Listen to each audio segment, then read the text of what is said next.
I presented a reflection on the relationship between public health and personalized approaches to cancer. Cancer is a topic that I deal with in development of advice on cancer policies in the European Union. I reflected especially with a view on the approaches to screening and early detection, which are the traditional public health functions, and approaches derived from public health have been applied to the populations across Europe for the last 30 years approximately. So now, of course, the personalized approach is also assisted by, on the one hand, genetics and genomics, on the other hand, improved early detection strategies and techniques enable us to maybe differentiate populations with respect to the previous approaches, where we were indiscriminate and we were covering entire populations on average risks. Maybe it might become necessary to approach these issues from a different angle, especially if we are going to consider new screening programs.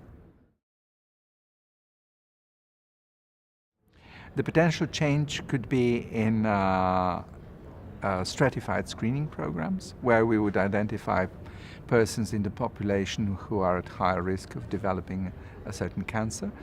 Secondly, improved early detection strategies and techniques.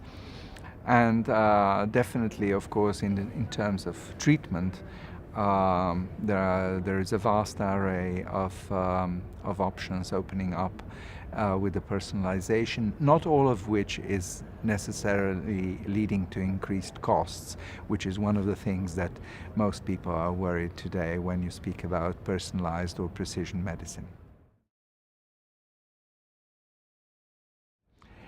Of course, there are challenges which we have been facing with screening programs ever since they had been established, which means what are the response rates? Even if we identify, let's say, a target population which is at higher risk, how do we attract these people? How do we invite them? How do we stimulate them, incentivize them to participate? This has always been a challenge in screening programs which were population-based, broad population-based.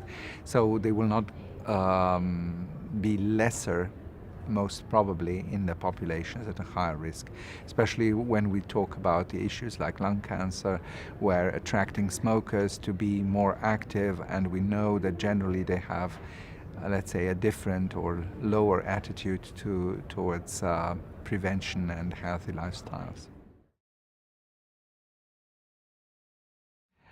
I would say that what is very important is that also in prevention strategies, different professionals need to be involved.